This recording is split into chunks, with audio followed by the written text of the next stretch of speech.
या विस्ताराच्या उत्तरामध्ये छत्रपती शिवाजी महाराजांच्या इतिहासाबद्दल CBSE मध्ये 22 पानं आली, त्याबद्दल निश्चितपणे धन्यवाद, या ठिकाणी आभार मानायचे।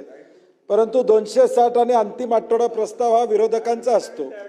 विरोधकांनी मांडलेल्या मुद्द्याची उत्तरं मिळावी अशी साधारणपणे बोलतो ना, मला बोलू दे, साधारणपणे अपेक्षा त्या ठिकाणी असते।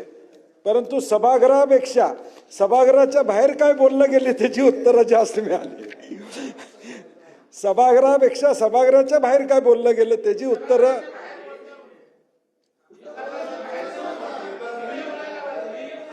आम्ही सभापती महोदय, आम्ही जे शांतता ठेवा जरा, आम्ही जे सभागृहात बोललो त्याची उत्तरं मिळणं अपेक्षित होतं।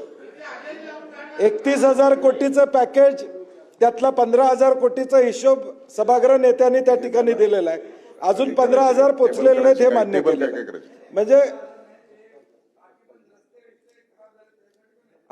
त्यामुळं हे किमान अजून 5-6 लाख लोकांच्या पर्यंत पोहोचलेलं नाही, ही वास्तवता यामध्ये निश्चितपणे सभापती महोदय या ठिकाणी दिसून येते। विदर्भातलं अधिवेशन आहे, आम्ही मुद्दा मांडला होता की हायकोर्टानं CCIची केंद्र सोयाबीन आणि कापसासाठी वाढवावी, त्या संदर्भात कुठलं उत्तर सभापती महोदय आलं नाही। कापूस आणि सोयाबीन हे 10 क्विंटल ऐवजी हेक्टरी 30 क्विंटल विकत घेतला जावा MSPनं, याच्या संदर्भात कुठलंही सुतोवाच सरकारकडून या ठिकाणी करण्यात आलेलं नाही सभापती महोदय। समृद्धीचे ऍक्सिडेंट समृद्धीवर एवढे होतात त्याची चर्चा या ठिकाणी सभापती महोदय या ठिकाणी अपेक्षा होती। कर्जमाफीचा तारीख ही सभापती महोदय, कर्जमाफीची तारीख आम्हाला वाटलं होतं की कॉमन मॅन म्हणून ज्यांची ओळख आहे ते कर्जमाफीची तारीख जाहीर करतील असं आम्हाला त्या ठिकाणी वाटलं होतं। ते शिंदे साहेब आपसात बोलू नका, त्या ठिकाणी जाहीर होईल असं वाटलं होतं। त्याचबरोबर सभापती महोदय, सभागृह नेत्यांनी 40 लाख घरांचा निर्णय दिला। 40 लाख घरं पूर्ण होणार, कधी पूर्ण होणार याची तारीख त्या ठिकाणी सांगितलेली नाही।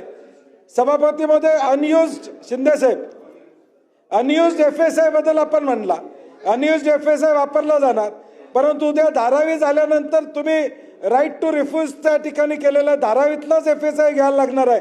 हा उपयोगाला किती येणार आहे, माझी साशंकता बोलून दाखवतो, हा उपयोगाला किती येणार आहे हे मला माहित नाही।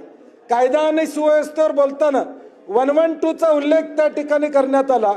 शिंदे साहेब, महाविकास आघाडीचं सरकार असताना तुम्ही, अजितदादा आणि आम्ही मंत्री असताना 7 मिनिट आणि 10 मिनिटाचाच टाइम होता।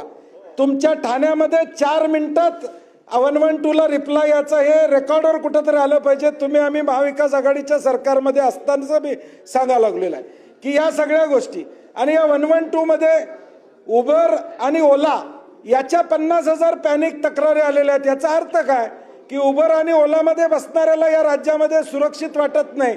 रॅपिडो चालवणाऱ्यांच्या 1000 पॅनिक बटनवर या ठिकाणी तक्रारी आलेल्या आहेत। याचा अर्थ राज्यामध्ये सुरक्षित नाही, हे या 112च्या आकडेवारीवरून त्या ठिकाणी सभापती महोदय या ठिकाणी प्रामुख्यानं दिसून येतंय। अनेक गोष्टीची उत्तरं आम्हाला अपेक्षित होती। जुन्या पेन्शन बद्दल त्या ठिकाणी कुठेही वक्तव्य केलेलं नाही। मोर्चे अनेक आले, त्याच्या संदर्भात या ठिकाणी कुठेही उत्तरामध्ये त्या ठिकाणी नाही आहे। अंतिम आठवडा आणि 260 मध्ये आम्ही जे मुद्दे मांडले त्याच्यापेक्षा सरकारनं काय केलं हे सांगण्याचा प्रयत्न झाला। मला वाटतं प्रवीण दरेकरांच्या सत्ताधारी प्रस्तावावर हे उत्तर आलं असतं तर आम्हाला हरकत नव्हती। विरोधकांच्या प्रश्नावर किमान आमचे सर्वसामान्यांचे जे प्रश्न मांडले त्याची उत्तरं मिळणं आम्हाला अपेक्षित होती। आरोग्य खरेदीमध्ये 700 कोटी रुपयाचा औषध खरेदीमध्ये GSTचा 103 कोटीचा परतावा, ज्यावेळी खरेदी झाली त्यावेळी GST 15% 18% होता आणि नंतर 5% आला।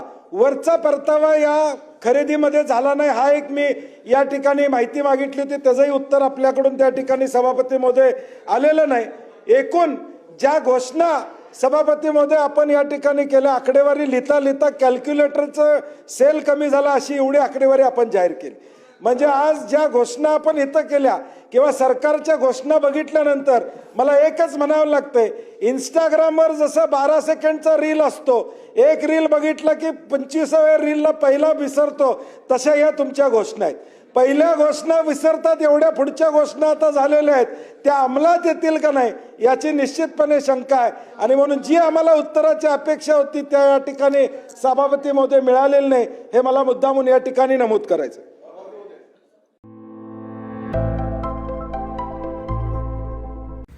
मटण थाळी, चिकन थाळी, स्पेशल गावरान चिकन थाळी इतकंच काय, ऑर्डरनुसार मुंडी रस्सा आणि खेकडा थाळी. आणि हो, शाकाहारी लोकांसाठी खास व्हेज गावरान थाळी सुद्धा उपलब्ध आहे बरं का.